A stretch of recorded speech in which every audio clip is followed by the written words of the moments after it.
Hello and welcome to another episode of the Self-Made Podcast. On this episode of the show, I get on Alex Searle, a familiar face on the show and a very, very popular guest. We have talked everything in previous episodes, from business pitfalls to training pitfalls to lifestyle and mindset pitfalls. But in this, we take a direct approach and talk to the coaches out there. Are you a personal trainer, a mindset coach, a habits coach, or anybody that works in trying to improve somebody's lifestyle? This is the one-stop shop for improving as a coach. We talk our coaching journeys, the mistakes we've made over the course of our career, the biggest success stories we've had, and what are those things. We compare the online market to the one-to-one market and what's the benefits of the both models in terms of scalability, fulfillment, and in terms of getting results. We also talk about a path where if you want to go online, should you do one-to-one first, or can you go straight in online and have a profitable business? We then finish the episode going into my top 5 things that make a successful personal trainer, and he talks about the top 5 things that will make you a terrible personal trainer. Between these two lists of 5, you have everything you need to eliminate the pitfalls and get maximum success in your business. If you want to know more about Alex, I will leave in the show notes his links in the description. Get up for his September intake of clients. And if you want to know more about me, follow me at Kingsley Dutton and share on whatever your preferred podcast platform is, and leave a review on iTunes. I would really, really appreciate it. We are ramping up the frequency and the guests on this show over the next few months, and I would love to get as many eyes on it as possible. But I will leave you with myself and Alex Searle.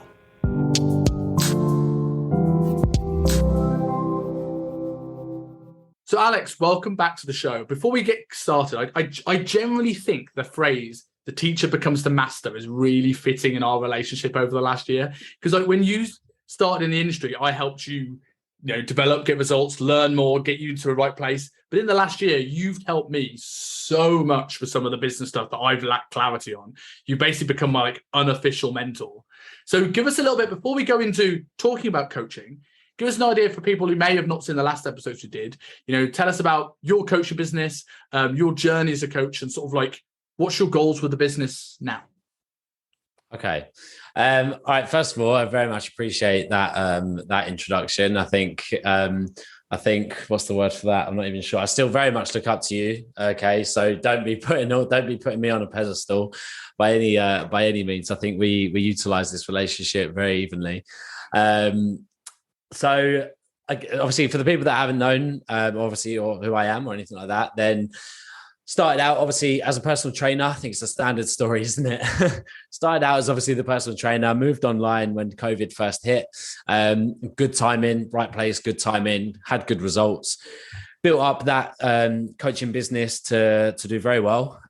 We generally obviously work with guys, just getting them into great shape, basically. Okay, so obviously dropping the body fat, building muscle, improving their confidence, and educating them along the way is generally where we sit with that. I think generally, sometimes I do surprise myself. I don't know whether it's how I come across or what, but we've done all right from it. So it's been very, very good for me. Obviously, since then, we've managed to travel around a lot with that as well. Continuing obviously to get the guys in awesome shape. So yeah, it's been a journey for sure. You say it's like the regular story of a personal trainer. You went and you did your gym floor stuff, and then you transitioned online. But I don't think it is anymore. I think there's a massive shift now. And do you think like the push to online coaching actually has improved or lowers the industry standard? I think there has been a shift more recently, now that COVID is sort of like through the back door halfway, where coaches realized that actually it's not that easy online, and it is still like a very ordinary business that you do have to put the work into and the hours into and so on. And a lot of been going back to one-to-one. So I've definitely seen a shift there from the initial spike.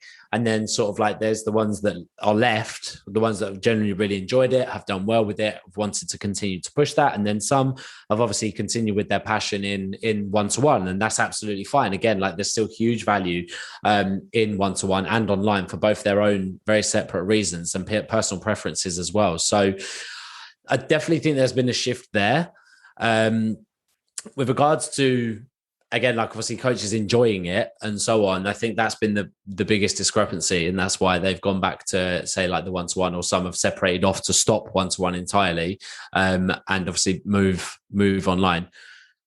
I think it's a totally different skill set. And I think people don't appreciate this. And I didn't for such a long time until I started doing more of online coaching, where I used to think it was like, it's going to be easy to balance the two, because it's the same thing. It's just a different, leg of the same sort of brand and business, but it's a totally different job. And I think you look at online coaching, you're looking at, it's a lifestyle program. You're looking at helping people's everything that's going to get them result. Whereas the one-to-one coaching is very much the micro. It's in the moment, in the session push. And it's something that's weird over the last few years, where I've seen it almost be demonized to be a one-to-one coach. Like, it's seen of as lesser. Oh, we haven't gone online yet, or isn't that a horrible job being on the gym floor? Like, I know people that love it. Yeah, absolutely. And they get paid very well. And obviously they are limited. It's harder to scale, but they make good money working in a gym. We are very privileged as an industry, I think, but people don't see it. As I say, I think there's a big misconception with that, for sure, with regards to it. It got very demonized for a while, but to be honest, I think that was just a marketing flex. And generally it is either like from the mentors, sometimes even from online coaches, to be like, obviously you don't need one-to-one. I'm very much in two camps with it, to be honest, because obviously I do actually really enjoy one-to-one coaching still. There's huge value in it, being obviously in person. Some people generally don't need it. And obviously that's when the marketing standpoint, or the words of, oh, you don't need one-to-one, this is much better, we can have a much more bird's eye view of everything, we take over obviously everything else. At the same time, some people do. And not only that, some people just enjoy it more. Some people enjoy one-to-one more. Some people enjoy the online more. So it's so much like, I always take what people say with a big pinch of salt. I always try and see both sides of the camp. I try and analyze pretty much every situation in my life like that, to see both sides of the coin always. There's always going to be back and forths between, this is better, that is better. I think from the coach's perspective, it's, what do you enjoy? What are you better at? What can you push better? And so on. Obviously the online coaches are like, but one-to-one's not scalable. It's you're stuck on the gym floor, you're doing rubbish hours and so on. But then that same person will be sitting in their bedroom lonely, and they're like, I'm not sure whether I actually enjoy this or not. I might go back to one-to-one. And then the same side, obviously going over to the one-to-one guys, they might be like, I love this. I get to socialize. I get to see people. It's more than scalable enough for what I like and what I want to do. Plus, there's obviously options in that. I think some people don't realize the different scalable models that there are within one-to-one. But then at the same time, they might be looking at the online guys and being like, oh my gosh, look at the flexibility that they've got. Look at obviously what they do. Look at that life that they live when they're obviously looking through an Instagram reel, by the way. The 95% of that is literally sat behind the desk or in an office. Actually, if you're decent and you're working hard, then that's generally what 99% of it is looking at metrics on a computer, and so on. So yeah, I am on the fence with it. Obviously, with regards to your question, I'm definitely on the fence with. Obviously, I am in the online camp, because that is obviously where my passion lies, is where my business has done very well, and I do enjoy it. However, I'm in the mindset of it. I'm very even. It's interesting you said Instagram reel, because you're seeing it from an Instagram reel, because the answer is always in the middle, and someone's highlight reel on Instagram shows the best of everything, the best of someone's physique, the best of someone's client roster's results, the best of the working lifestyle. I remember for a while that all the business coaches were coming out with this, you can work from the beach and you get this flexibility. I have probably done that once, because I'd also ask, how many beaches have decent Wi-Fi connection? Horrendous. Yeah, you need to go to some premium clubs when you've got Wi-Fi on the sun lounger, for sure. The glare on the laptop, you can't even see it doesn't what work. you're doing. I wouldn't dare get my laptop in the sun. Your laptop feels like it's going to blow up. So you'll see all the photos though when they're kicked back, and I hold my hands up. I've done it. Where you're kicked back, you're on the laptop, you're on the sun lounger, got a pina colada next to you, but by heck are you actually working there? The second that photo's taken, you're up. You're like, get me in that fucking shade now. My laptop's burning my legs, and I can't see the screen. Yeah, absolutely. But with the push to online, do you feel that people are missing a trick by not doing a stint at the gym floor. There's more coaching ever going, online is the first place to go. They don't actually do any time on the gym floor. And this is an age-old conversation, but do you generally feel that a coach can thrive online without doing one-to-one? Or do you feel that they don't learn the one-to-one interaction when the whole communication is behind a laptop? They don't know how hard to push. They don't know how to cue exercise. They don't really learn the skills of being a personal trainer before shifting it to a higher up scope. Yeah. I do agree with that. I think I'm going to circle back around to this because I've seen instances where that's not been the case, but that's due to a different reason. So I do think people definitely need to pay their due diligence on their one-to-one coaching in person, for sure. As you say, you build relationships, you learn how to communicate with people, you build your confidence as a coach. When you first start being a coach, you're not confident at it at all. I remember what I was like when I first started, when I was about to have my first session, despite the fact during the course and so on, I was terrified, and yet they were coming to me. So not only that, obviously you do learn who you want to work with, what you're good at as well. So generally, obviously coaches have got a better results track record of something that they're genuinely passionate about and what they're obviously good at. If they're working with obviously a whole scope of people when they first start out, they're going to get an understanding of what that is. Whereas if you obviously go online, you've got a huge pool of people of which you don't know what you want to work with. And not only that, obviously, when you're interacting with these people in person, you do hear a lot more frequently the struggles that they come up against, the lifestyle that they live, how to coach them, and certain aspects of that. So to be, obviously, generally speaking, to be a better online coach, I definitely do think you need to have your time in the game on one-to-one. You need to get obviously results like that, because then you understand what it takes to obviously achieve results. That being said, coming around obviously onto online, generally speaking, it does have, some do, some don't. This goes for the same as one-to-one coaches. Like a lot of online coaches bash one-to-one coaches, saying you only get your sessions, then you won't see them again. Well, actually, if they're a decent one-to-one coach, they're going to get the nutrition plans, they're going to get the lifestyle habits and so on. Okay. So again, having that perspective of both sides is really important. But with the online side of stuff, you do obviously generally have a bigger scope of things with regards to checking metrics over your clients, with regards to obviously dealing with their nutrition, dealing with their training, looking at their lifestyle, checking in with them more frequently and so on. So to attain results, that generally works better and really, really well as well. If you don't have the confidence as a coach, you're not going to have the confidence when you go to online. So if you're coming straight out of a qualification and you're wanting to go online, but you don't have the confidence as an authoritative coach first, you will struggle. With regards to coming back to your question of being a successful online coach, I don't think you need to be a successful online coach. So I don't think you need to be one-to-one, essentially, depending on who you are, your look, how you come across online as well, because that otherwise influencers would not be incredibly popular online coaches, yet they are, because of how they come across, and it's very attractive. People like their stuff, they like their workouts, they like who they are, so they want to work with them. Whether they get a result, that's a different question. But from a business standpoint, if you're just trying to grow a bigger business, then obviously you could look at it in that light as well. Obviously, because we're not assholes, we obviously try to attain results as well as obviously grow a good sustainable business as well. Yeah, I think there's so many things. You've given yourself a good debate on both sides of the coin there. But I agree with you in the sense of like spending your time, I hate the term in the trenches because it is not World War One, but spending your time like on the gym floor. The thing you mentioned about having a niche, that you have to have a niche when going online, right? You are competing against every other person that has a niche. One-to-one, your niche is the local area. So people are more likely to come to you or find you. And you can then start to work with people. I remember when working in that basement in Shoreditch with you, I worked with the clients that people didn't think had any right to get results. I used to make the joke of, we have big Jack guys come in that, be there for this person, or this ridiculously hot woman would come in for this trainer. And I'd be like coming in, someone dragging their foot, diabetic needle in their arm, I heart veganism, and everyone know it'd be my client.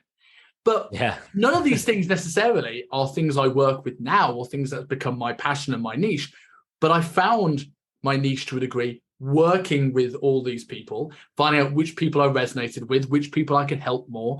And I worked around the clock to do about 5 years worth of experience within the first 2 years of the industry. So I saw these problems.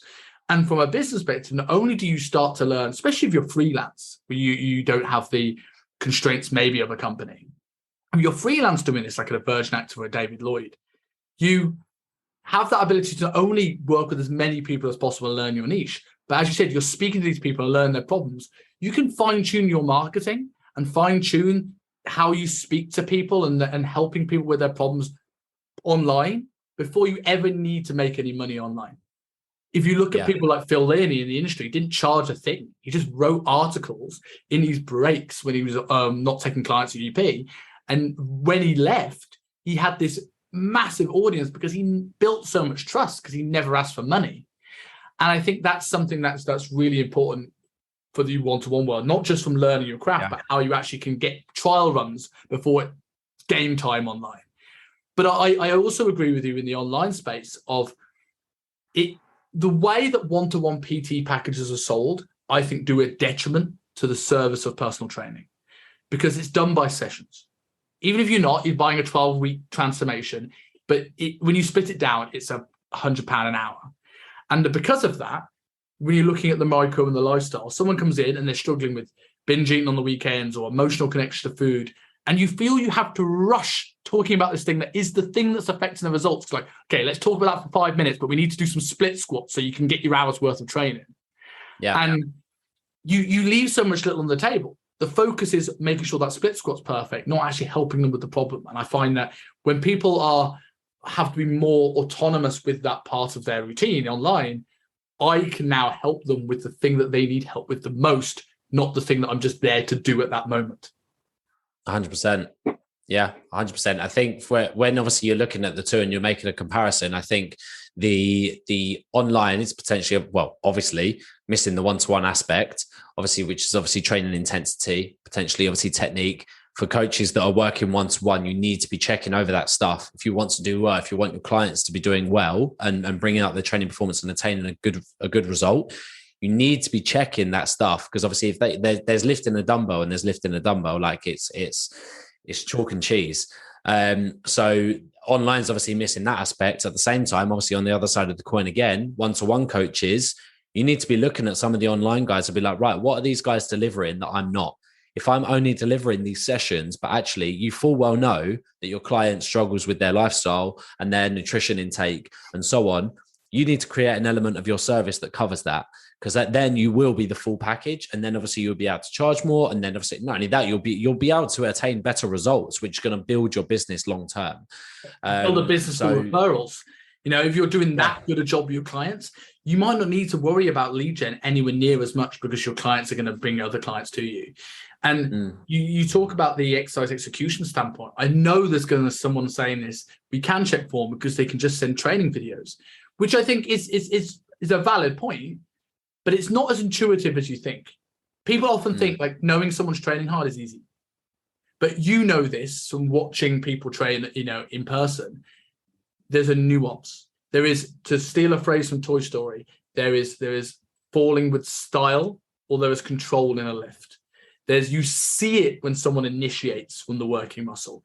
You see rep speed change, and you see how close someone is to failure. People can grunt and they can scream and they can tell you it's hard all they like. But if you know when it's a lack of stability they've lost, or they're actually taking that muscle to failure. And that's something you only get by seeing it time and time and time and time again. 100%. So when it comes to your journey, before we go into, because what we talked about before coming on air was, what are the top 5 things that make a good coach? And you've come up with, what are the top 5 things you shouldn't do to be a bad coach, or you'll put it way better than I just did. Right?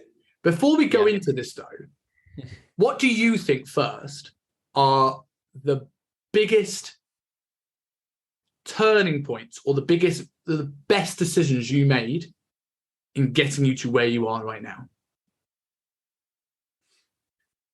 There's a question. Taking uncomfortable action. I didn't want to go to one of the highest personal training facilities in London because I was absolutely terrified, but I done it. And that pushed me very, very far in my career.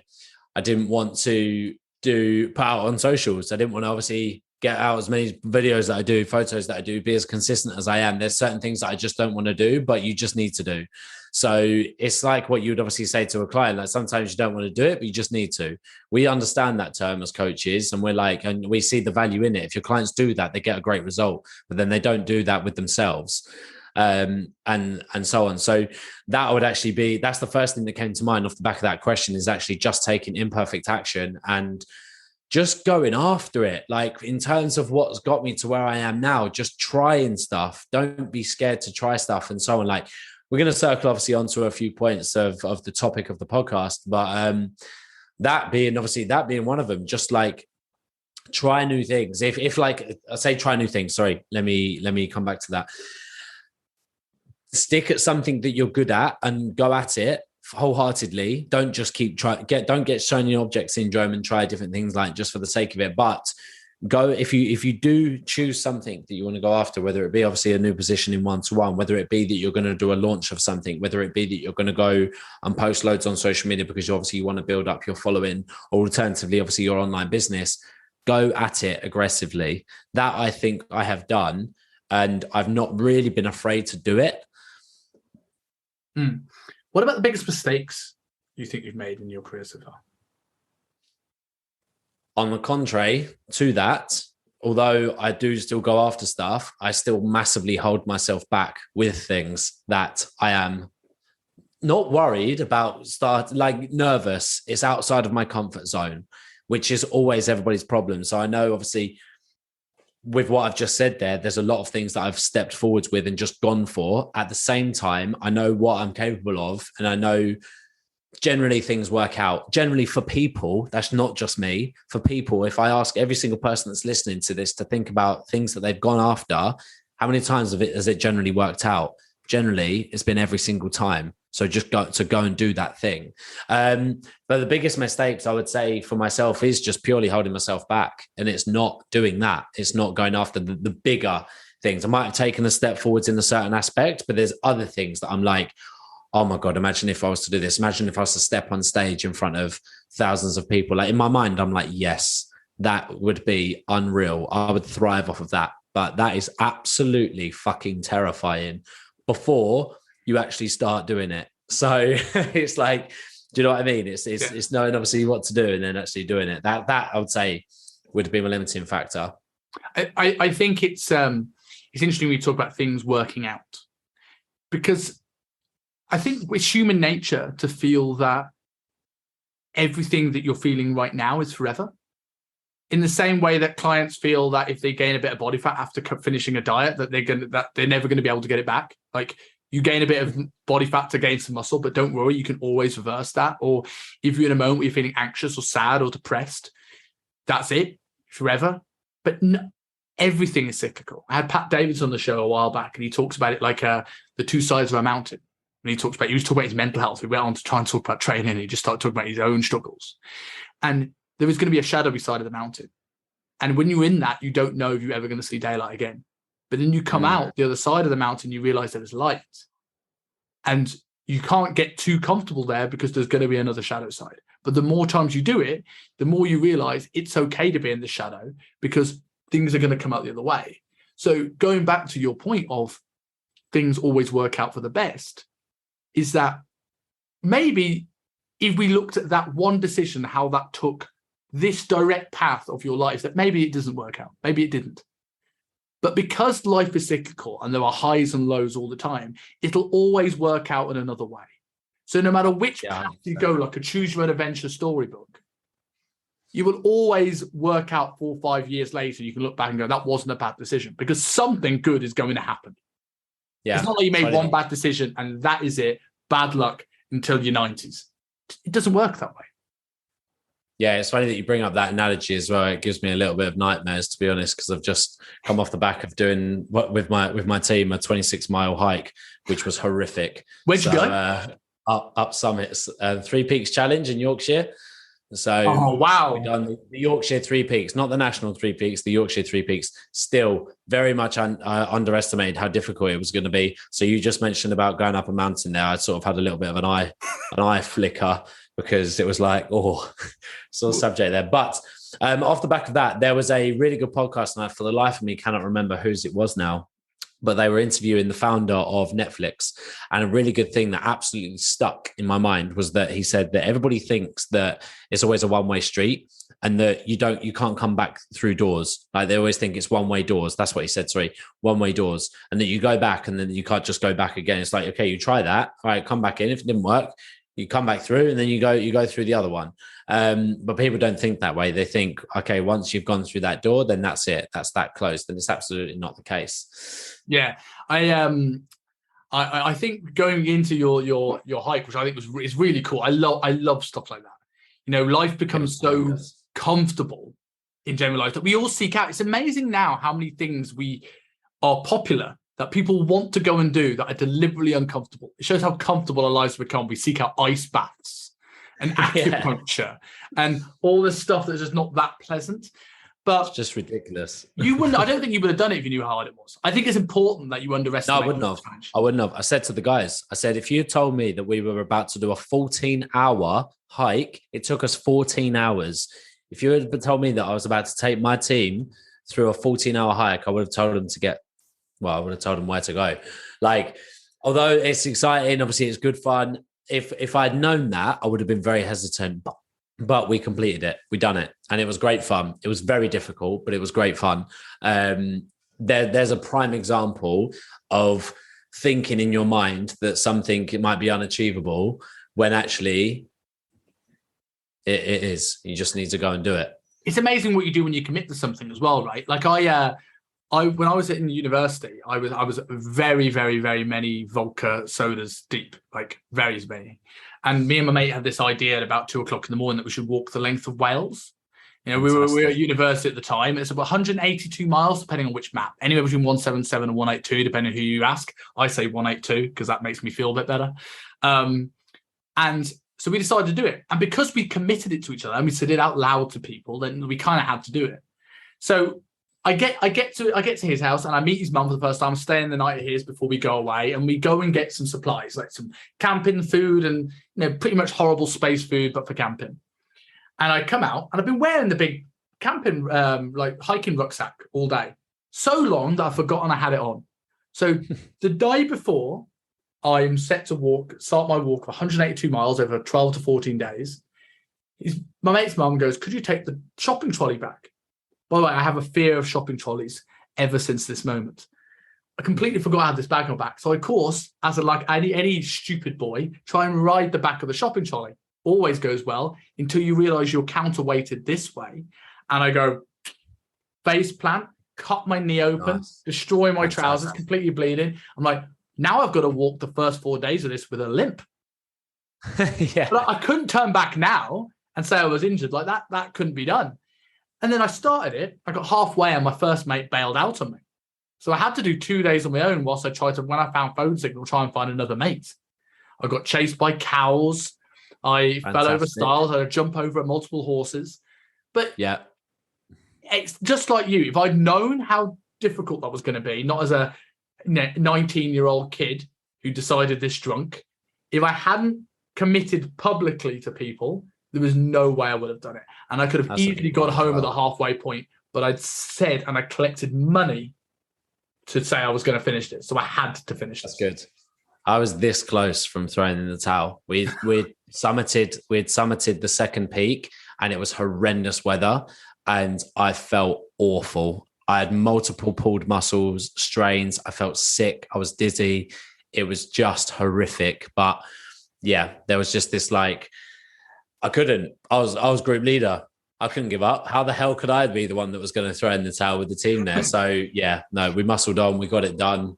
We were in great spirits afterwards. It was the best cup of tea I've ever had in my entire life. After that, let me tell you that. I agree with that. I remember my mate who'd done it before me when I did the walk. He was like, you'll never appreciate pub food like this. And I'm like, what do you mean? It's fine. I Oh, can't afford pub food because yeah. I said I did it generally. You think you're walking length of Wales, you're at a campsite, you've got stove. You think it's going to be a relatively cheap holiday, right? No public transport, no travel, very cheap accommodation. It's not, because you think you can live off pot noodles and rubbish camping bacon for 2 weeks, but it's so draining, and you're so depleted that the thought of going and having fish chips and a beer, it becomes every other night, and it becomes surprisingly expensive. And I remember 3/4 of the way through, me and the second mate who joined me, we never struggled to have a conversation. We're back and forth the whole way through. We get lost on the way to Hay on Wye, and what was supposed to be an 8-hour walk turned into like about 16-hour walk. And we were so depleted, like we're just quiet for about 5 miles. We break a little Alpenbar. It's only food I had on me, like a ration in half, and we had half each. And I've never felt nutrients uptake into my system quicker than that. Like you're so depleted that a tiny little bit of carbohydrates perk me up more than any carb up for a photo shoot has ever done. Yeah. It's exactly what I done. When I got to the bottom of that second, I necked a full fat Coke, necked a Lucozade, had a large two coffees. And I was like, I need to, this is like, I was scraping the barrel at that. But caffeine's your worst thing, man. Caffeine helps you struggles to buffer lactate. So you remember the initiations we used to do at UP, that little circuit? Yes. Remember the advice? Never take a pre-workout beforehand because you'll crash and burn. Yes. Yeah. But going back onto the topic anyway, and like I think I resonate with the biggest mistakes thing. I think one that I wrote down was I never asked for help enough. I was too proud and I always wanted to prove myself. I always wanted to show I could do it. So I never asked for help, and probably elongated my progression so much. I remember on day one when I went in, Luke McGurk was my mentor, and I remember I kept looking over at him just to see if I was doing things right, because I didn't want to ask for help. And he just took me aside after one session and went, Simon, stop looking at me. You're doing it fine. Confidence. Yeah. Going into your thing. So I've got a list of 5 things that make a good coach. You've got a list of 5 things that you shouldn't do. Should we take it in turns? Right. Do you want to start? Yeah, so I wanted to preface that. So obviously the people listening, obviously I understand that the initial topic, obviously when you asked me, was like, right, okay, let's make a list of obviously 10 things that makes a great coach. And I was like, I'm going to do a spin on that. So I thought, and I'm going to put the credit obviously to where it was due. I recently saw a training from a guy called Alex Searle, absolutely blowing up at the moment. Incredible guy, teaches very, very well. But I watched a video on him, and it was basically exactly what you should do to be terrible at what the topic is. Okay, so to preface this, what I'm obviously going to come forwards with for you, and I know you've only just found out about this, so newsflash, is exactly what to do to be a terrible coach. I want you to do all of these things to be absolutely horrendous. So between I don't know. The two of us will have the best coach. 100%. All right. So, I mean, I'll kick it off then. So the first thing to do, if you want to just be a terrible coach, is to just be a complete hypocrite. So with regards to obviously coaches, they want obviously people to buy their service. They want people to get coaching, but then they've never ever had a coach themselves. They don't have a coach within their business. They don't have a coach within their physique. They're just being huge hypocrites to what actually they're portraying. Whereas obviously on the flip to that, if you don't do that, then you clearly see the value in coaching. Whereas if you are going to be a hypocrite, then do you see the value in coaching? Yeah, I absolutely agree with that. And I will second this in the fact that, you've known me for many, many, many years. You know that I ran education where we used to work. I have invested scary amounts of money in my education, both as a business, both in my own physique, and both in educational courses. All of those things have been valuable. But getting my own coach for my own physique, I have learned so much more than any course I've had times 10. And most personal trainers, if you go into, let's say, law, you learn from someone. You come in as a junior associate, you start to learn your way up the ranks. Personal trainers often, I remember when I first started Virgin Active, I'd never done a personal training session. So I had to sort of work out on the fly what it kind of looked like from watching other people. Never really had a proper training on this because the barrier to entry is so low. So I think you're doing yourself a disservice if you don't find out what coaching is like. Find out from multiple. I have multiple coaches. What works well? What do you like from that coach? What don't you like? What are you not going to take into it? Because customer service is one of the biggest things, particularly with online coaching. And often you don't know what good customer service is until you experience bad customer service. Because you know it annoys you, you don't know why, and you go, I'm going to make sure that gap is not in my business. 100%. 100%. Can agree more. I think coming on to point number two from myself, okay? Don't ever study, right? Not once. Just don't do it. Don't do that to yourself, okay? So if you want to be if you want to be an awful coach, do not study, all right? So I think coaches, obviously, they go through their training, they go through their qualification, they get their first job, and then that's as far as their studying goes. When obviously that is obviously not the case. You wouldn't expect that in any other field. That's like a professional sport athlete first having their first day at something and then thinking that that's enough. And obviously it's not the case. Like, you need to obviously learn your craft. One of the biggest things obviously that's pulled both of us forward, and I know that much, is the ability of consistent studying. Like, and that's when you find out obviously what you enjoy as well. Like, what do you want to study? That's where your passion is. People sometimes don't think of it that way. Like, what do you think about? What do you YouTube? What books do you read? That's where your passion actually is. So that's potentially the niche that you need to go into. But to round them up, because I think it's exactly as it says on the tin. If you want to be an awful coach, just don't study. Okay, don't read. Don't go to any courses. Continue doing that to be terrible. I agree with this one, right? I'm a huge nerd with these things, and I'll do two from mine. We'll go two, and then we'll both finish on one. And I'm going to do it in reverse order. I'm going to do a countdown, because I think my number 5 links with this massively. And my number 5 is having a drive to improve. If you, as literally as you said, if you don't have a drive to get better, for all the reasons you mentioned, you won't get a better coach. You won't get better client results. You won't improve. You also, and there's things that people don't realize, the power of studying and the power of feeling competent is huge. People Massively. drop out of hobbies. People drop out of interest because they don't feel they are competent. I know at hobbies, when I start, I build a bit of momentum, but I just get stuck and I don't feel competent. I'm more likely to give that hobby back or give it up. But if I feel competent at something, I build momentum and I start to enjoy it. So people that feel unfulfilled in their career is often because they don't do anything to help improve their level of competency. Yeah. From a business standpoint, something that people don't appreciate is how that actually helps you get retention and referrals by your drive to improve. Where we used to work, I had the number 1 retention in the entire company for multiple years running. And I used to listen to people present retention. Well, how was it you get good retention? And people talk about like knowing when packages are coming up so you can set goals and do all this sort of stuff, and being really on top of people always on WhatsApp. And I'm not saying that stuff is not important. It is very much important. But from a person with ADHD, shit at admin, I was like, I've got the best retention in the globe and I don't do that well at any of those things. So I wrapped my brain. I was like, what is it that allows me to get the retention that I do? One of those things will be my point number 4. But the other point of that was when I started surveying my clients. I was like, what, you've been with me for a while. What is it that's made you stay? What is it that keeps you coming back for sessions? And an overwhelming majority of them says that I feel like I'm on a journey with you because you're always looking to be better.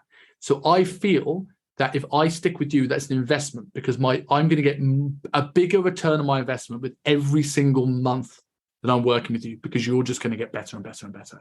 So I'm here thinking that this stuff is just to help me give better results, but they're looking at that as something that keeps them engaged as well, hearing my story, hearing my drive, hearing my passion for it. Which brings me on to my number 4 is energy. Whether that's energy in terms of what how much you love your job and talking about what you're studying, what you're interested in, educating your clients, or whether that is pure energy on the gym floor. I have seen terrible rep counters on the gym floor that talk about, I'm not against talking about bad foods. Sometimes you got to show you're human to a client, but talking about like their relationship and their partner and the pizza whilst the client's just doing really rubbish swingy reps. Like Umar Malik also got great retention, a friend of ours. Why? Because his gym floor sessions were incredible. And because he had so much energy and so much passion for the gym floor, clients left without having to do all the admin a lot of other trainers do. They didn't want to ruin the diet. I came in and I always made sure that I left my clients in a better position than when they came in. I always throw the story out when I was doing group training, and we had a 1 o'clock, you remember these, the 1 o'clock class, like the 1:30 class. And in that 5 minutes in the class, I had 20 missed calls from my dad or something like that. And my dad, like, you know, we're close, we're very close, I'm an only child, but we're not 20 missed calls close. So I found out in between those classes that my grandfather had died. And that was a very pivotal turning point in my career, because I had this option to either, I could have got cover for that and gone home. I would all right to do it. But I went, no, these people are here. I don't want to inconvenience anybody. I'm going to come in and give the best class possible. No one knew. It was one of the best classes I ever did. And at that point, I was like, no matter what happens in my life, no matter if I'm having a bad day, work troubles, relationship troubles, family issues, when I go onto the gym floor, that is parked. And my job is to make sure that my clients get the service they do. And if you don't have that, if you're coming in with your head down and moaning about your problems, your clients will leave. Yeah. 100. That's massive. Obviously, I've seen that firsthand with yourself, like the relationships, obviously, that you build with your clients is absolutely fantastic from a professional standpoint. And obviously, just a coaching standpoint, like an educational standpoint, they absolutely love every session for years because they are continuing. And I think that obviously comes down to a confidence thing as well. Like, and you're going to gain confidence as you gain knowledge. Like, so the continuous quest for studying is going to come from that. If you don't feel confident as a coach, if you don't feel competent either as a coach, then expect to stagnate, expect to stay still, because you're not progressing yourself. So how can you progress? How can you expect your business to progress? How can you expect your clients' results to progress? You need to take yourself to a higher level, to take your clients to a higher level, and your business, and so on. It's always going to go that way for sure. So what's your number 3? So, to be a terrible coach, don't ever practice what you preach. So you could obviously be, what I want you to do here is to tell obviously all of your clients exactly what to do. And I want you to do the polar opposite of that. Okay. I want you to be inconsistent with your training. I want you to eat like a child. I just want you to do absolutely everything that you tell, everything that you don't tell your clients to do. So what you tell your clients to do the total opposite to that. That's how you can obviously, again, be an awful coach. So obviously you're a walking billboard, right? Obviously, generally speaking as well, like you need to be practicing what you preach. I'll obviously always do the spin-off to these in case anybody gets confused. You need to be practicing what you preach. Yeah? You need to be leading from the front. It's very, very good from a client's perspective. If they see that you train hard, that's going to make them want to train hard. If they see that you are inconsistently training or not training at all, they will deem that as the set example. It's almost like when you get brought up as a kid, what you see your parents doing makes that the normality. Whereas if you're trying to obviously be a leader and you're trying to obviously build a business to heights of which you're potentially uncomfortable with, you need to step up and you need to become obviously that person. You need to be eating well. You need to be doing your steps. You need to be showing up, putting in the hours. If you're telling your clients to get their steps in, even if it's like late in the evening, if you're not doing that yourself and you're kicking back on the sofa watching Netflix, while you're telling your clients at 10 o'clock to get their steps in so that they hit their targets, you're being a hypocrite. You're not leading from the front. Whereas obviously if you're putting on your stories or if you're telling your clients or if they see that in between your gaps in your sessions or whether you're in person or online that you're doing your cardio and that you are eating well and that you are making good choices and that you're in the shape that you're in, they will look up to that. Yeah. I also think this is why it's a good thing for clients, to trainers, to do photo shoots. Because every time I've done a photo shoot, I've got better results with my clients during that process, because I'm setting a better example. I do think there's a couple of caveats I will say to this. I do think it's important not to go so far down the route that you become alienating to clients. I remember I had a client of a girl who lost 40 kilos. You remember Rebecca Jays, right? You know, the big Kiwi deadlifter. And I remember that she said to me once, like, the moment when I really started believing that I could do this was the moment where you told me during your photo shoot prep that your coach, who was Adam at the time, allowed you to have a pizza. And she just had this image of personal trainers as being a bit different. Like, I can't wait for my next chicken and broccoli fix. And Superhuman. Yeah, like or every session's beast mode. If you have a bad session, then you're not doing it right. Where Yeah. I'm very much way I look at practicing as I preach now is, have you ever heard of the four burners theory? No. So I always look at training as cyclical. So the four burners theory is that if you've got four hobs on, you've only got a certain amount of gas, right? So you can't blast all four burners on at the same time. So let's say one is health and physique, one is business, one is family, one is, I don't know, hobby or friendships or social circles. You can't blast. You may be able to blast two of these at once and put maybe one other on a simmer. And I always look at where I practice what I preach is that I explain to my clients that things are cyclical, because it makes it, as we said earlier on, people often feel this moment is all there is, the mountain analogy. So they feel like, oh, well, I don't want to not drink when I go out for nights out. Yeah, but this is 2 months. I'm going out and having beers with my mates. But you've seen me do a diet, and I'm all in to tick this box and get it done and allow me to have some flexibility in my life.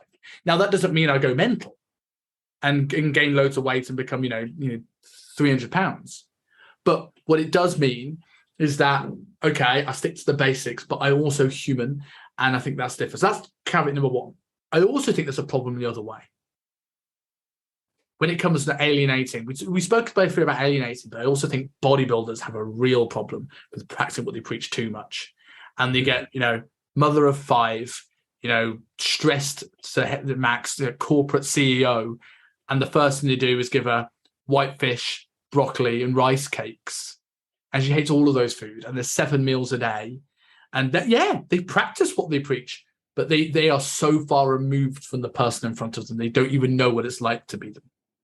Yes. Yeah, I mean, with that, obviously you do need to have a coaching eye. What obviously I'm meaning by it is set the standard. Set the standard of obviously what you're trying to lead. And obviously you should have a relatively similar tribe to you. Obviously that's not necessarily the case if your niche is not that. But just be there and showcase that you show up, showcase that you put the work in, that you work hard. I've seen it time and time again when people are, say, for example, like fat loss coaches or weight loss coaches and so on, they're not remotely in shape themselves. They don't turn up to their training consistently. They don't do what they tell their clients to do. They've never been in shape themselves before, because I'm a big one for that as well. Like you don't have to be in incredible shape, but I think it's huge value to be or to have been in shape, to have put yourself through the process, because you understand what you're taking your clients through to a far, far deeper level, psychological level of where you cannot grasp that in a textbook. You can't grasp that in a course. You can't even grasp that on a workshop where they're telling you how they would feel, because you haven't physically experienced that yourself. You haven't felt hungry. You haven't felt the tiredness when they don't want to go and do their training. Like, so when you have that deeper understanding, that will put you leaps ahead. As you say, like your client results improve when you're doing a photo shoot prep. I was exactly the same. When I done my photo shoot, that was one of the most highest learning experiences I've ever gone through. And I've gone through a lot of learning experiences. But it was that because I took myself through that process. I had a coach myself. I had accountability from, again, the coach. So I couldn't make up the excuses for myself because I had somebody to answer to. You then know how to communicate with your clients on that standpoint because you've been there and you've done it. Whereas when you haven't, you're potentially making it up as you go along, just guessing what you think is the right thing at that time. Yes. And I also think psychological component is really huge as well, because you can have empathy. You know when people are pulling your leg and trying to be lazy, and you know when they're really struggling because you've been there and you've probably been there harder than they've ever been there. And I also think sometimes what you read in the textbook is, here's the things that help with hunger, like have a fiber supplement and all this kind of thing, and food volume and yada, yada, yada, yada, increased protein intake. All those things are very, very good. And they are first things I go to 90% of the time. But when you've been to a diet, you know the little things that helped you get by that don't make sense. I showed a client who's going through the final stage of his diet at the moment. He was struggling a little bit with hunger in the evenings. I went, I have these tiny little Dairy blue cheese triangles that are like 15 calories a square. It's tiny. It goes against every bit of advice I would give from a textbook answer, but it just ties me over to my next meal. It's not meant to fill me up. It's just meant to be something that doesn't touch the size. If I go over by 15 calories, it doesn't matter. And it ties me over to my next meal. And I think those things that you learn. I also think we've seen an increase in this, and I'm a big biomechanics nerd. I love it. I teach it. I think if you understand your anatomy, if there's two things from an education standpoint that I feel coaches need to be good at, these aren't in my top 5, but I think there is understanding psychology, so you can communicate with your clients. If you can do that, any nutrition plan becomes easy because you can explain the benefits and work with the client to achieve it. And if you know your anatomy and mechanics, people don't think that's sometimes important, but I think it is, because then you can always work on the fly with training, and you can make any training program work. Even if you don't understand the program modality, you can make it work because you understand the premise. Definitely. But with the rise of mechanics, the education, there's a rise of people that don't interpret it well. And we're now seeing a bunch of coaches that are, I'm not the biggest dude in the world, right? So I appreciate that I'm coming from a non-authoritative position to the same extent of like a Ben Bukowski or a hypertrophy coach. But I've got visible signs of muscle tissue on my frame. We have a lot of very, very tiny coaches preaching mechanics and reps and reserve. If you don't know what no reps and reserve is, you don't know what 3 is. If you don't know how to work really hard, you don't properly know the drop-off at a length and short range. Train hard first, learn this stuff. Good mechanics allows you to train harder, not easier. Slight tangent, but I see your point there about practice what you preach. I see it more now in small muscle building coaches than I do in fat loss coaches. Yeah, 100%. So what's your 2? So moving on from that, I think we went over number 2. So coming down from that is procrastinate. Just procrastinate on things. Don't make sure that you don't ever take action on any of the ideas that you have, on any suggestions that you've been given. Just sit on it and think about it, because that will for sure get you far in your career. I say this wholeheartedly, right? Because this is something that I very openly hold my hands up and struggle with a lot. I think a lot of people do. I know certain people that don't. They're just implementers. They're just wired differently. It obviously comes down to how you are wired.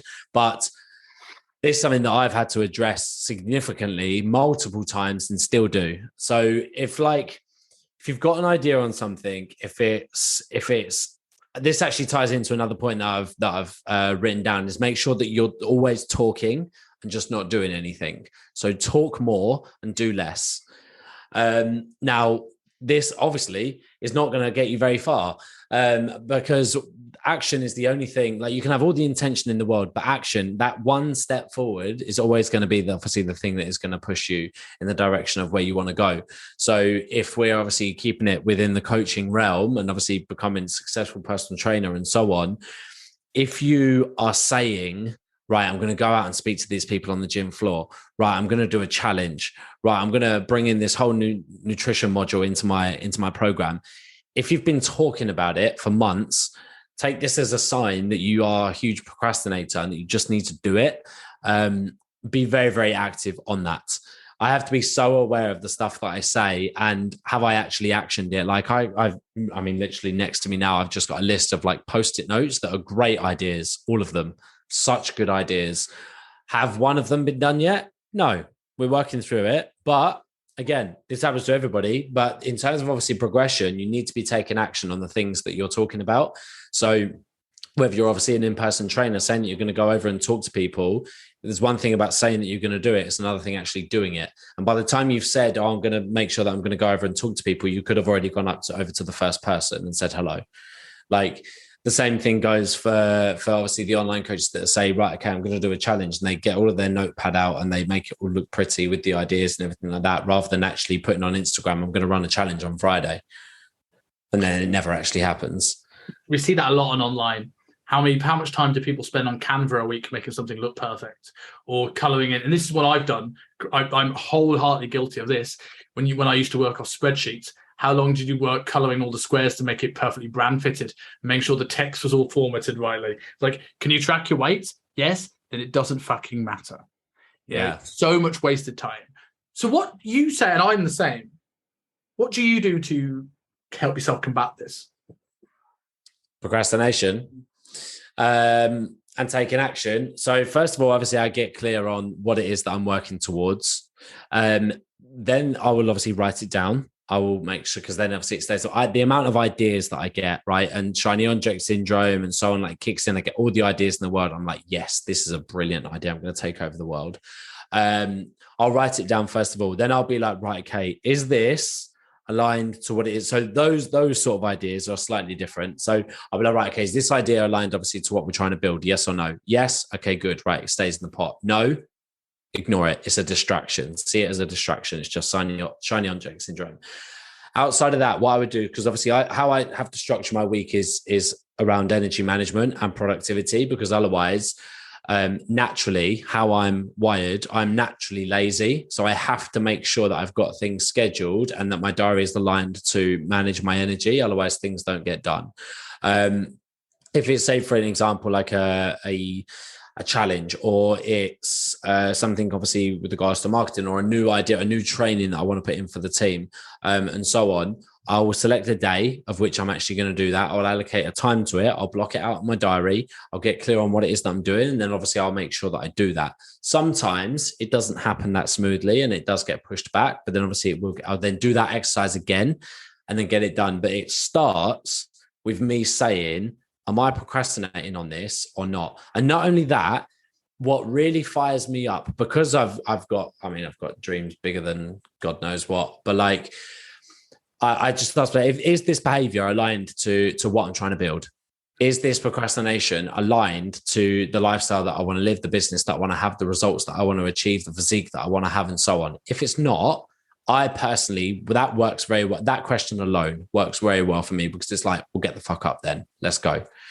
Do the work, do the tasks. And I think I go through phases of, if I am tired, if I'm not serving my energy, if I'm not managing my energy well, if I'm not eating well at the time, if I'm going to bed late, if I'm waking up late, and I'm just we go through peaks and troughs of being in that cycle. I feel like that could be normal. Maybe it is, maybe it isn't.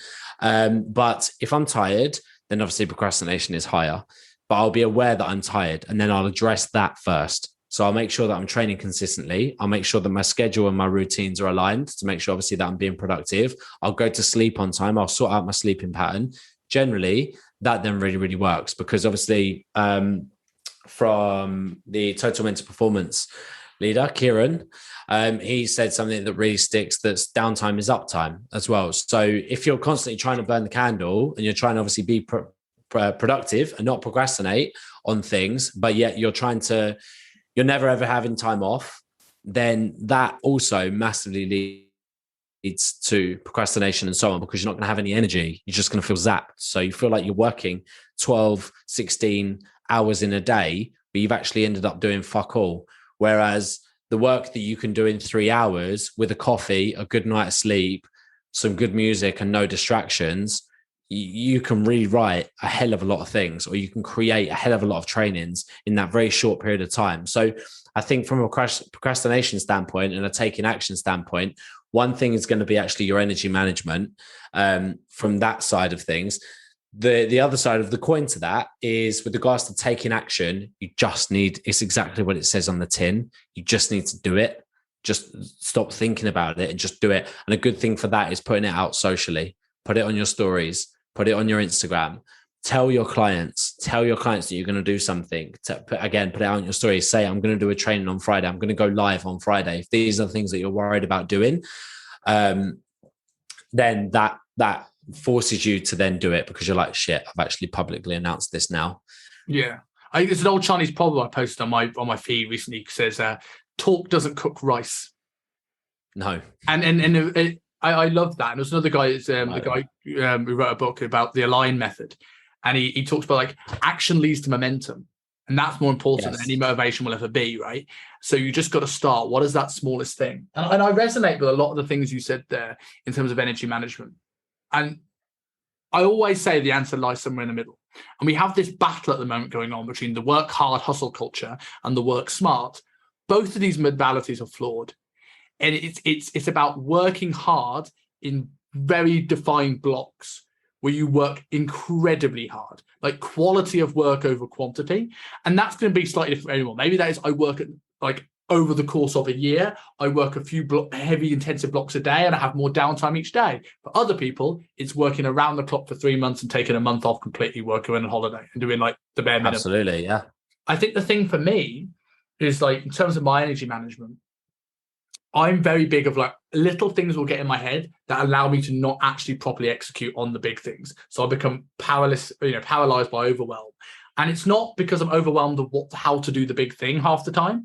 I used to think that was the case. Like, there's so many ways of doing this content strategy or this show or this thing like this that I don't do anything. But what I've started to come to realize is I've got emails unanswered, WhatsApps. I've had a bad night's sleep. I've got this person to talk to. I said I'd do this. I said I'd do this. I said I'd do that. And all these little things add up to the point where my head's so full that when one idea comes in, it's just one thing on top of the pile. When I have a really important piece of work or I really need to study or really want to read this book, it doesn't happen because it's on top of that pile. And I don't think clearing the pile helps, because you will always fill that pile up with more stuff.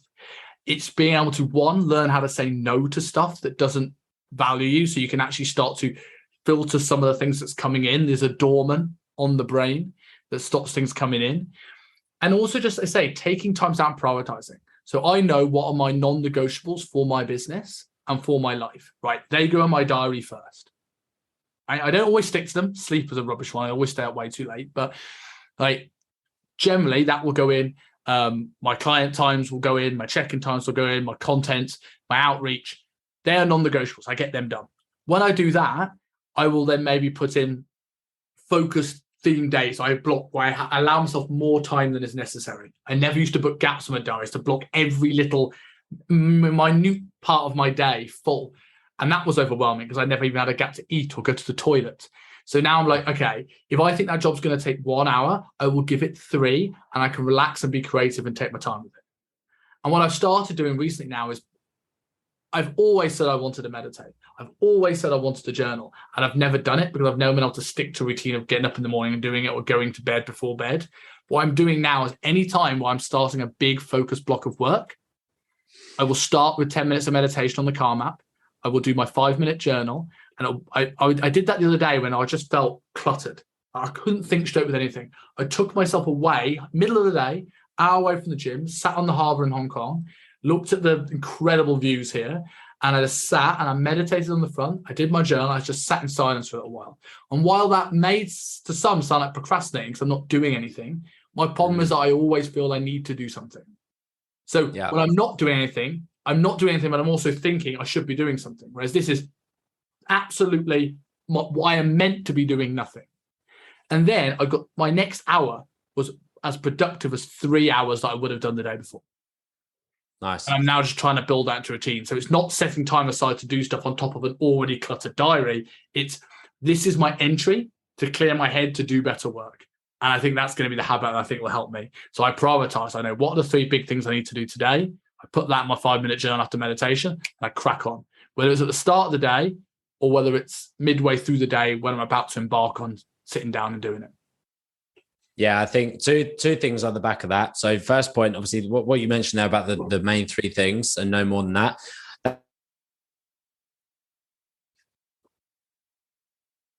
Obviously, I got that from the one thing, the book. I got it already. You got me? We good? Yeah, got you back briefly, yeah. So yeah, obviously the one thing, the book, I definitely got that from, making obviously sure that you've got your priorities. Now, previously, I didn't even have 3 things on the list. I couldn't even deal with that. I actually put 1 or 2 things on, like per day, because with that, like you've either got 5 or 10 jobs done throughout the week there. Like that is significant. Whereas obviously if you don't do that and you ask yourself to do 5 or 10 jobs in the week, you'd see that as like no chance.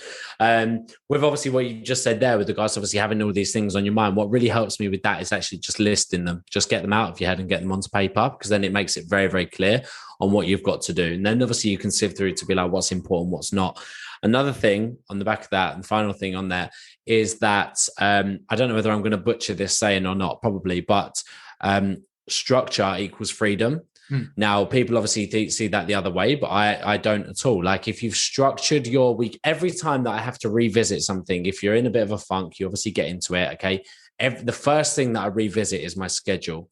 How have I scheduled the week? Am I managing my energy? As I say, when am I doing my work? When am I training? When am I calls? When am I studying? And so on. Because then you'll find the gaps of where you need to be doing work, where you're working in the business, where you're working on the business. And then obviously when you're doing stuff for yourself as well, because you can see the freedom in that.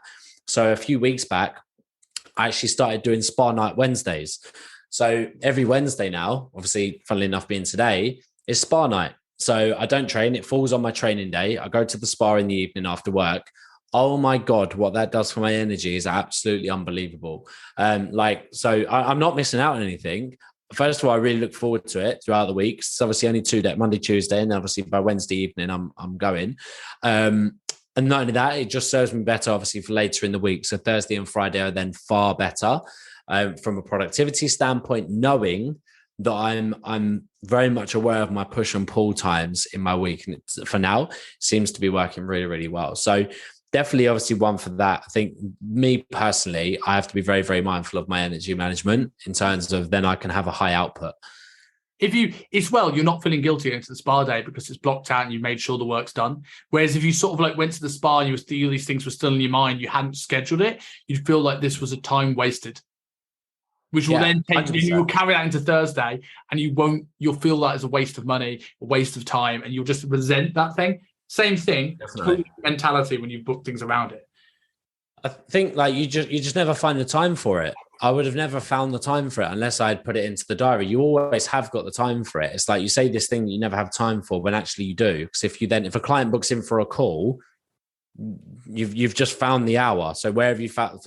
So you say, obviously, I haven't had time to make a training, or I haven't had time to do this thing to improve the business and so on. But then somebody books in for 2 sales calls, or somebody books in for 2 coaching calls. All of a sudden, you've now got 2 hours. Oh, that's odd that. So you have, whenever obviously I schedule my week, I know when I'm doing my check-ins, I know when I'm doing my programming, I know when my sales calls are, I know when I'm doing the training for the team, I know where I'm doing my content, and then I know when I'm having my downtime, as I say. And I try and stay as close to that as possible. And I think that's what's helped me get, obviously, as far as we have. Yeah.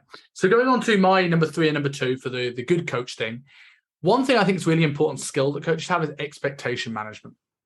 I think 90% of client issues and complaints can be solved by setting good expectations. A lot of people they get overwhelmed because they don't set expectation of what is necessary for the client needs to do to get the result, or how long it's going to take. If someone's frustrated and not losing weight, but 90% of the time that they are losing at the weight they have, they just have this crazy expectation they should lose 4 kilos a week and they should be at their end result in 10 days.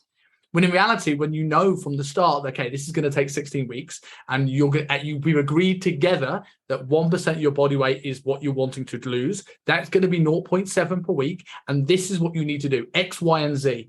We need to make sure this is done daily. And then they know. 100%. And if you can set those expectations from the start, you find way less headaches. When are the checker times? How important are they? How important is the communication? How do you set up that communication? When you go through communication, can you put the emphasis on working together with the client rather than like you're both detectives working together in the same game rather than a drill sergeant? If you can set those expectations from the start, the whole process becomes easier. I think with obviously setting the expectation, as you rightly say, it avoids a lot of headache. I think it just avoids a lot of guesswork. When you've got the expectations set, you know if you're overachieving or you know if you're underachieving. And that can go from training your clients to serving yourself to multiple facets. You can set the expectations across the board there of what you want to be hitting, almost like your KPIs.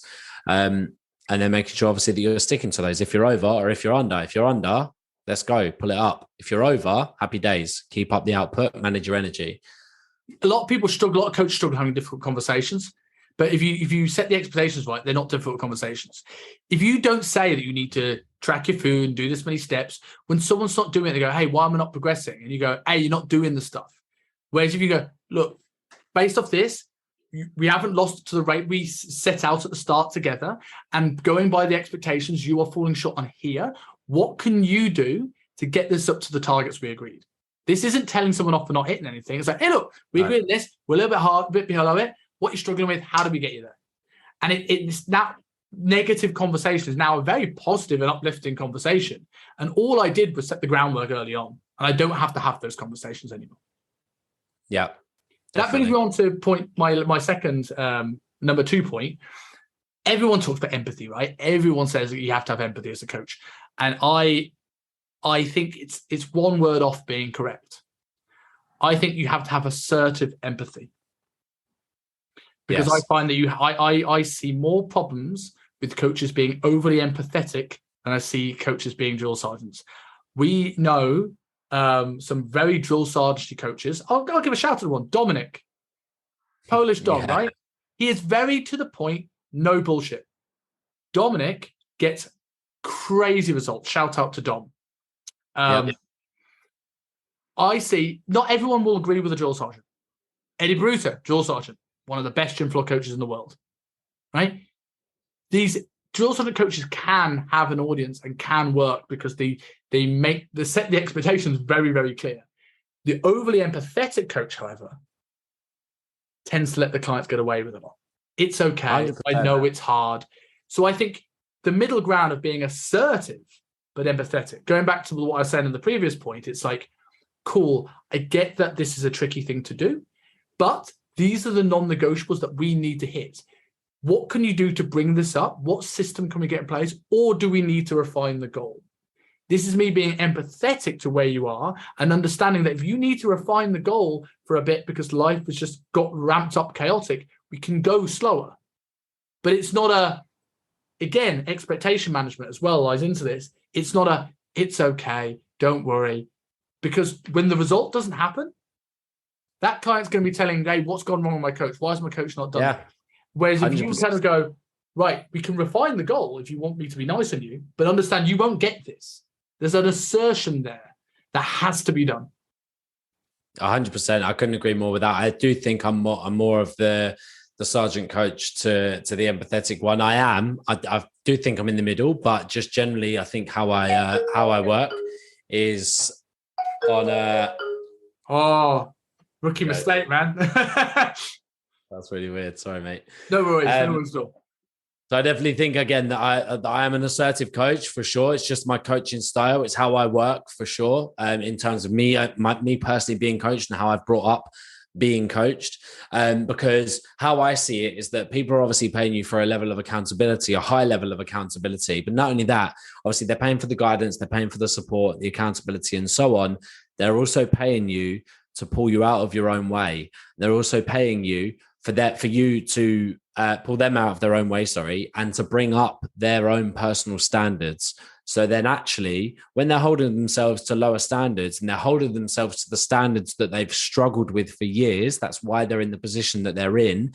As a coach, if you're not actively, and be very good at your communication with this, if you're not actively pulling them on that and making them very aware that this is the issue and this is why we're trying to step up to meet our targets. This is why we're trying to step up to meet these non-negotiables, because we are trying to break the bad habits. We're trying to break, obviously, what you've been holding yourself in previously that has not been serving you. Now, as I said, as a coach, you have to be assertive with that. You do need to be understanding and empathetic of certain things that goes on. Life throws curveballs. That's a tongue twister. In things come up. People have obviously got family life. People have got work issues that go on and so on, right? So you do need to be aware of that. At the same time, if it's on a weekly basis, or if it is just clients pulling excuses because you might have built a bit of a friendly relationship with them, so you have a little bit of a laugh, you talk about the weekend, oh, sorry, I went out and smashed it and hounded it over the weekend when I'm trying to obviously lose body fat and so on, that will happen more and more. You need to obviously be the coach first before obviously you are that person's friend. That's obviously one of the points that I actually noted there as well. And don't get me wrong, I build great relationships with my guys. Like, we do get on very, very well. I think obviously for the nature of the people that you work with, they will be quite similar to you. And obviously you might be actually not their aspiration, but like they might look up to you a little bit. That's obviously potentially why they want to work with you as well. But you have to have that barrier of coach first, so that you keep that assertiveness and keeping them to a high standard. Then obviously empathetic, friendship, and so on. And this is where people struggle with going back to this difficult conversation thing. Sometimes people, and I struggle with this. I'm like, I also consider myself very much in the middle, but maybe teetering towards the empathetic side, as opposed to you on more of the drill sergeant side. And I struggle with this for a while. And I see a lot of coaches struggle with this, where they worry about having those tougher conversations or calling the clients out because they're worried that the client might not like them. And then you're going to get occasional answers from your clients. You're pushing someone out of their comfort zone. Fight or flight's going to kick in, and sometimes a client will fight. And it's a bit, but it's not as often as you think. But the way I always think about this is nothing will make it. You're worried that the client will dislike you because you called them on not living up to the expectations that you set with them. I say nothing will make the client dislike you quicker than feeling you've wasted their time and money. 100%. Especially if you're dealing with big business people who time and money is everything. Yeah, they appreciate honesty. They appreciate honesty and like assertiveness, as we've spoken about. Obviously, not everybody works with high-end business people, but clients generally, and again, this is where it comes down to communication standpoint, because you can have a hard delivery, but then back it up with positivity and back it up with reinforcement for them and have belief in them, because obviously it just comes across that you care a lot. At the same time, you have called them out on their bullshit. You can back it up with stats as well, right? If you're a good coach and you're getting various bits of data from your client, if I can show, hey, look, like last week you dropped 0.8%, your target's 0.6. And if we look this week, we've got down to 0.3. And when we go through this, it shows on paper that your nutrition looks good and your steps look good, but we've noticed you've now gone up to 12 meals out a week. This isn't a hard conversation anymore. This is, look, I'm not telling you off. Like, look, this is what happened. This is what's changed. This is the result. So do you want the smaller result and allowing this? Fine. Or do we need to bring this down? And if you want to kind of push for the target you'd set, what are we doing? Not what not do we do it? What's the plan of action? And it's, you bring this to stats, it's not a you versus them. It's a look, this is clear as day, absolute matter of fact. And I think that becomes a very easy conversation to have. So what's your number one? So I actually have two left. Left, right? Because I got a bit carried away and I'm all for that. Going, this is what I do, but hopefully obviously it's good. So the final two more to be a terrible trainer. The first one is to just consume everything and never produce anything. Just consume things by loads of other trainers. Make sure obviously that you're absorbing all of this stuff and you're continuously watching things on Instagram, on YouTube and so on, but make sure that you produce nothing for yourself. This is a very, very good way to build incredible comparison syndrome, and you'll hate your job. It makes you generic as well. It makes you generic as well. If I was in, a business mentorship they're all in, right? And good mentorship. I'm not saying anything wrong about it at all. But you follow a lot of the community, right? And people learn from the same mentor. They're all very similar Instagram posts, all very similar messages. And all these messages are good, right? Nearly all of them are fantastic Instagram accounts. And it's probably fine for the clients they're trying to, because they're not trying to sell to you, they're trying to sell to their audience. But you see 30 online coaches all doing the same post, all doing the same blunt post, all doing the same messaging, all having the same offer. And then eventually, without even thinking about it, you take inspiration, you do a little bit of this, and without even realizing it, you become the same. And there's thousands of online coaches out there. People don't necessarily buy me because my offer's better. They might, and having a good offer is very important and something I've been working on a lot recently. We spoke about this off air. But the people that listen to this show, if someone listens to this show and says, I want a coach and I'm going to have one of these guys, so I really enjoy that episode, the person that signs up with either Alex or me is going to be based on the fact who he thinks is less of a prick, who he likes more. So people buy people. And if your personality cannot shine through because you become the generic online coach, because that's all you surround yourself with, you lose your marketing very quickly. That's one angle of looking at it. Okay. The biggest issue that I actually see with this is not that angle. It's actually that it stops you from putting anything out at all. You do not, and you compare yourself. You consistently look at these people and you're absorbing everything. But all of these potential clients of yours, where are you? You're not on socials. Where are you? They're not seeing you because you're too busy consuming and just scrolling Instagram and so on. Like the confidence that you would have, right? The confidence that I think about this sometimes, right? The confidence that you would have as a coach if you were the only coach in the world would be phenomenal. If every single person just saw you as that professional and asking you questions, your assertiveness and your confidence in that position would be absolutely incredible. But unfortunately, that's not the case. Nowadays, there's a couple of coaches out there, which obviously other coaches follow other coaches. They'll look, oh, that person's absolutely smashing it. Oh, look how much Instagram content they're putting out. Look at their client results and so on. And then that brings them in. They're like, oh my gosh, I'm terrible. I'm the worst coach ever. I don't know how to do anything. I don't get any results, and I don't know what to post on social media because look how good theirs is. And it stops you. It stops you for going ahead with that stuff. And the second point of that sort of ties in, sort of doesn't, is make sure, finally, obviously just wrapping this up, if you want to be awful, right? Make sure that you fail and then give up after that first time. That is one certified way to just not obviously do well, right? Is fail once and then just give up. It didn't work. Absolutely backwards thinking. We grow up failing at things. We fall off of the bikes. We fall over when we walk. We do stupid shit and then we don't do it again because it really hurt. Or something like that, right? That's how we, but then when it comes from a business perspective or from a coaching perspective, okay, if you try one thing and it didn't work, you have given me a saying for this, which has stuck with me since day one that you said it, was that you wouldn't learn how to speak Spanish in a week, right? And you wouldn't expect to. It's ridiculous. You do it for one day and you think, oh, I'm not fluent yet, so I'm obviously not good at this, so I'm not going to do it. You would never even expect that in your thought process. So why is it that we do it for other things with regards to training, with regards to obviously doing things with clients, with regards to doing business prospect, like different things within the business and so on. Okay, you try one thing, it didn't go so well. Oh, right, that didn't work. I'm not going to do that again. Now all of a sudden I'm very unconfident because that one thing didn't go well. Like it's such a backwards way of thinking. Like you need to fail. You're going to fail. It's inevitable. And then you learn from it and you go again. You learn from it and you go again. You collect the data. Did you like it? Did you not like it? What did you do wrong? What could you improve on with that? Like, if other people are doing these things, they work. You just need to get better at them. So whether that be obviously from a coaching standpoint, whether that be your nutrition delivery. So obviously we'll keep this to coaches specifically. So a lot of coaches struggle with nutrition delivery and obviously what to prescribe for their clients. Okay.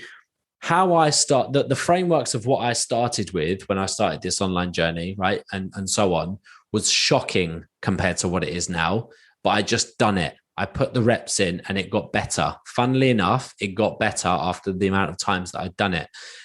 That goes for obviously from a coaching standpoint and then also from a business standpoint as well. Like try something. If it didn't work, why didn't it work? Did you not gear it up properly? Did you not put enough time into it?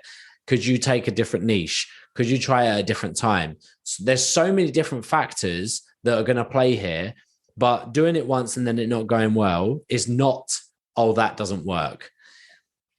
I also think one of the biggest things in life, one of the most rewarding things in life is aha moments. You know, when you bang your head against the wall for ages and just things haven't worked, and then you get that aha moment, something that clicks, you go, oh, that worked. And you strike a bit of gold. It's happened to me today. We're talking about the podcast off air, right? A certain way of editing my reels that were different to how I did them prior. Most popular post I've ever had on Instagram, but maybe including my engagement post. So lesson learned. Yeah, so lesson learned. And then all of a sudden it's like, right, I've got a system. I'm going to go ham on this. And I've made about 30 of them today for the next few weeks. So those aha moments are incredible. I remember always fighting clients for having like red meat and nuts for breakfast because that was the way Charles Poliquin did it. And by the way, I still agree with this. In every client that did it, never regretted it. Never. They felt much better. And that's a different story from the podcast. But the battles I have with trying to get people to do it, I lost more than I won. I found other strategy. I found other ways. I found other approaches. I found problems that you wouldn't consider failures, but when clients are confused about stuff, I go, right, I'm going to go and sort that. And you develop. And I couldn't agree with that more. And I think my number one is, and we've already kind of discussed it, but it's sort of an overarching of everything, is having good communication skills. I have worked mentoring hundreds of trainers now in different countries. I have worked with them in groups. I've worked with them individually. I have seen so many coaches succeed and I've seen so many coaches fail. And you start to build trends of the certain things. Why is it that one person is a phenomenal coach and gets amazing results? And why is it that someone isn't? And in most industries, is the person who's better is the best, generally. The best lawyer, the best doctor, they are the best. Maybe not doctors. Doctors is probably quite similar to us, but the best welder is the best at the job. Whereas with us, I saw trainers that were subpar really get better results than everybody else. And yes. I wrapped my brain and thought, why is that the case? And this is my imposter. This is why I also don't mind the imposter syndrome. I always think imposter syndrome is necessary. Everyone asks you how to get rid of imposter syndrome. I said, I wouldn't be where I am today without it. My imposter syndrome has allowed me to be just uncomfortable enough to keep pushing and learning more, as we spoke about earlier on. But I realized the people who communicate well get better results more than any training plan, nutrition plan, because they can encourage people to do it. There's a friend of mine here, I'll go up, plug out because he'll probably come on the show at some point, a guy called James Chester, right? And he is a good coach. But I've never seen somebody who has such a tangible ability to get people to buy into him. He says, I never have to chase up people. They just do stuff. He's almost annoyingly charismatic. It's like, oh, why do people just follow you? Like, oh. But he just has this intangible quality to the point where me and my mate on Monday, we caught up and we were talking about, can you put your finger on what he does? And neither of us could. And now that is something that is something that very few people have, that it is a quality that's very hard to learn, but it shows that's the thing that got them there. And if that's unattainable, there's a massive scope in between this where you can improve your communication skills. And I also think there's a massive benefit for coaches to learn outside of their comfort zone, do public speaking, do improv, do podcasting, get out your comfort zone and communicate, do dating courses. Some of the best lessons I've learned is like going on that wake up weekend with John, listening to dating coaches, even when I wasn't looking at dating. I remember a lesson that Johnny Cassell gave when I was researching dating coaches. He went, anytime a girl's across the bar and you're too intimidated to take action and speak to her because you're shitting yourself, just take away that thought that she's a 10 out of 10 and say that she can only be a 5 by looks alone. So that's the maximum looks. And then you find out she makes the other 5. And because of that, it took the pressure away from me. I went to speak to more people because, I want to find out if she makes the other 5. I built up repetition, I built up competency, and I ended up getting better results. In the same way, you put yourself out there, whatever it takes to make it just not scary enough to go and speak to more people, you will learn so much. I think that will be better than any course. Like if I went back and started again, and you said, what's the first course you do? It's actually one I still need to do and I want to do. I would find a good NLP course. And the only reason why I haven't done one is because every man and their dog runs an NLP course. And it's like being here in Hong Kong and trying to find a good local Chinese restaurant. There's so many of them, you don't know which ones are shit until you wasted your money. Like if I get a recommendation on NLP, I will take it. Yeah. So I think with that, I just counted to 3, took a shot and walked over. That's great. That was my methodology behind going up to people in a club. I think with that, I've been on a night out with you. It's worked. People, yeah, true. We won't go into that. Not publicly. Oh my gosh. People will know who I really am. No, I'm messing.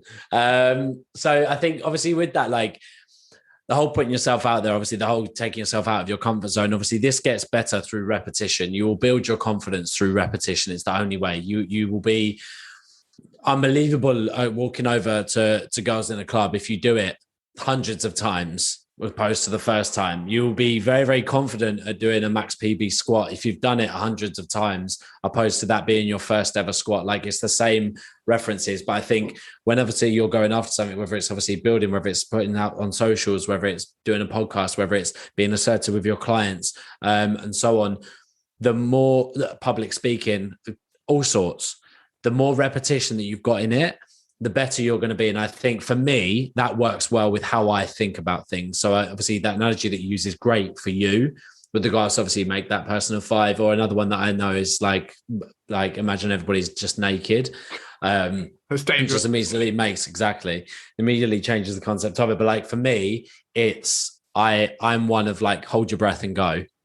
Like it's that jump off the cliff moment. It's just, okay, you've had this thought, it's a little bit nervy, you can feel the nerves kicking in, over you go. Like now, leave it no more time than 3 seconds, just go. And then every single time it's generally fine.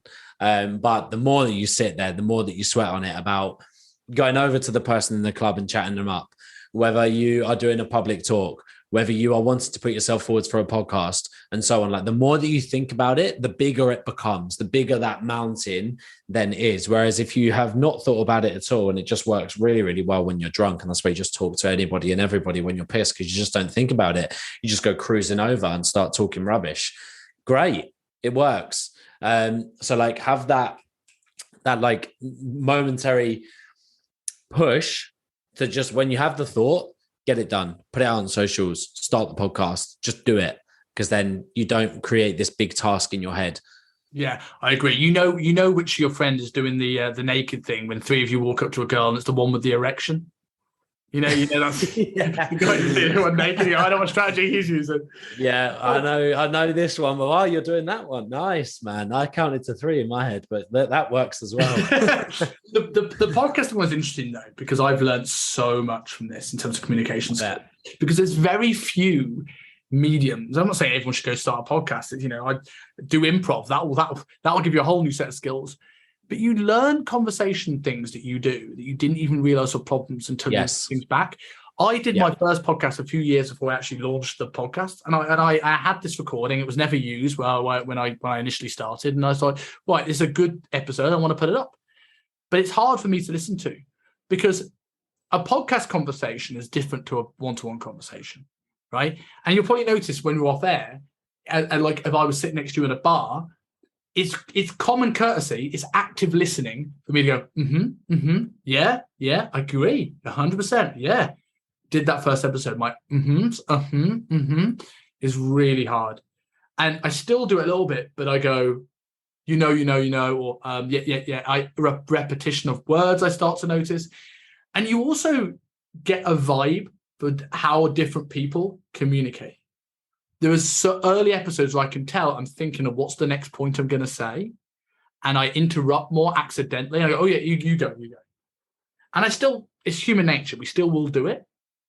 But as you get more into this, and this is so important when you take it back to having calls with clients to make them feel heard and listened, sometimes getting the vibe of how somebody speaks, and I do this in my research now, I go and watch people. Like I watched your reels before coming on. I know you well, but when I have a guest, I binge watch every podcast they're on to get a vibe of some people, they will stop.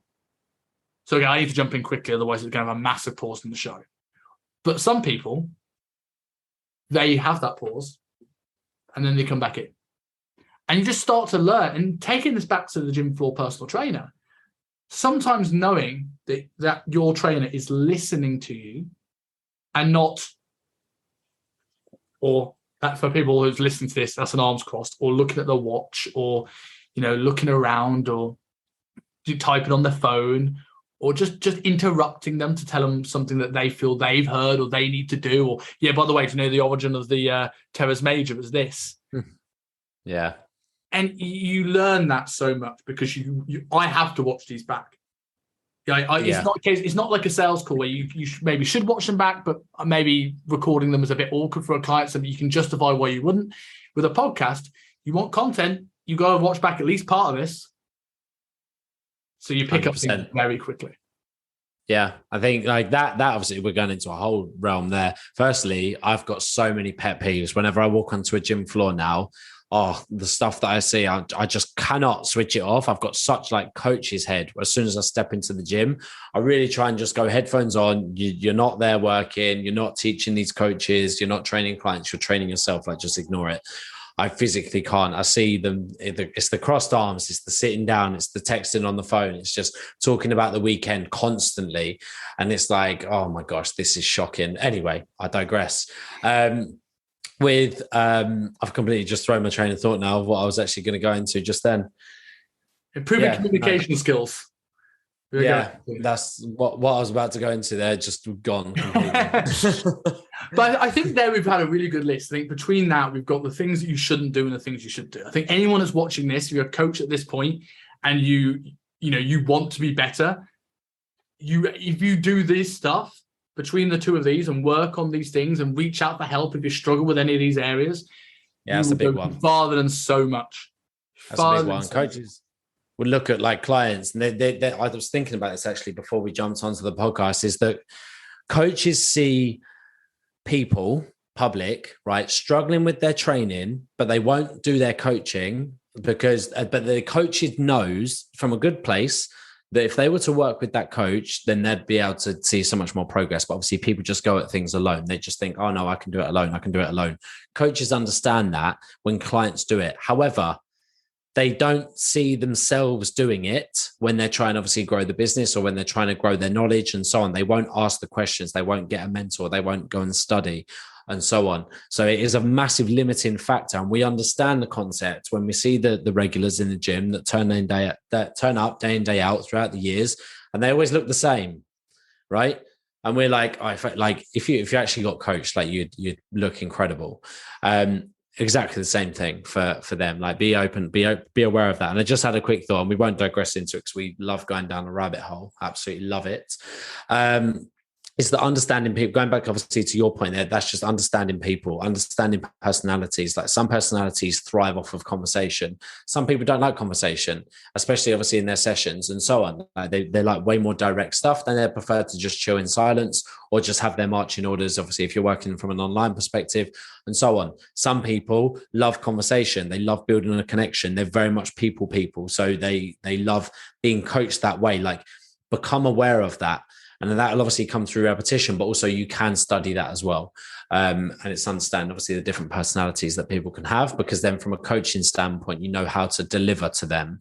Yeah, I think there's a big advantage we had as well. We were put into an environment very early on in our careers where we were assigned a mentor. So we had to get help. We had Education Weekly where you were questioned. So if you didn't ask for help, we asked you where you needed it. And I think that was something that obviously for you had your mentor and you had me doing the education directly. So I've seen your journey. But for me, it was the same thing. And I do, from a financial perspective, learning, being self-motivated to learn will allow you to scale the business, probably allow you more career fulfillment and allow you less red tape. But on the flip side, I think we're very privileged to go to a big facility. So if you can go to, I don't know, an M10 or an Embody or somewhere like these kind of establishments that will teach you how to be a good personal trainer. They're popping up all over the place now. Yeah. Just for a year or two will do you so much good, because it will teach you where you think you need to know and where you actually need to know. That old phrase that the more you know, the more of an idiot and more of a beginner you feel.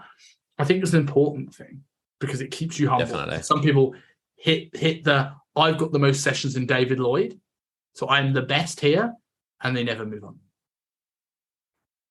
Definitely. So on that note, I think that's a good place to end it there, because I know we could go Rogan style in these 4 hours and you will never get any work done. You'll become procrastination, and we know how much you hate that. So for people who want to learn more about your content, because your content is excellent and you put lots of good stuff out there, and you said before we came on air that you've got a September intake coming up. So tell us about business, tell us what's going on, and tell us where people can find you. So thank you very much for that. First of all, appreciate the content comment. It does take time. But obviously with regards to obviously find out where I am, Instagram, it's my most active place for sure. I'm going to look to push out on this, get onto YouTube, get more into Twitter and so on. But from a time perspective, a lot of my time is taken up by coaching and just putting out the Instagram stuff, of course. But that's just Alex Searle Fitness. Yeah, we've got a few things lined up, to be honest, within the business. Obviously, anybody that wants obviously to come on board with us, like we've got the September intake that we're going to be running. We're having a big overhaul of taking on obviously the new guys, expanding our network, expanding our company. So I'm really excited to get that stuck in. We are just lining up the next client event. That's going to be in October. So that's going to be a workshop, primarily obviously this specific one. So generally how I like to run things as I do an upper body workshop and then a lower body workshop, and I'll bounce between the two. So we've got our next one coming up at the end of October. Very much looking forward to that. And we've got a few socials being lined up and a few more challenges because it's something that I want us to lean into. From a community standpoint, we've got a great community of guys. So they're all hungry like me to do stupid stuff like walk for 26 miles up and down some peaks. So we've got a few of them lining up towards the end of the year as well. But yeah, that's the main things that are coming up at the minute. You said earlier on about how if you want to stop procrastination and take action on stuff, you should just publicly say you're going to do something. I come back to the UK probably next June. I will join you for whatever challenge you feel is disgusting enough for me to jump on board. Fantastic. I will do it. I'm going to regret saying that so much, but let's do it, and we'll film it and we'll put it on we'll put it on our YouTube channels. I'll publicly call you out if you don't do it. if not, if I'm in Hong Kong, I'll do the same equivalent hike here. I stay here for an extra year, which would be much worse because it's hot and humid and horrendous, and I'll probably still be in a mask. Perfect. Probably, yeah. Right, man. Absolute pleasure as always. Thank you. I think that was a really, really good episode. Thanks, man.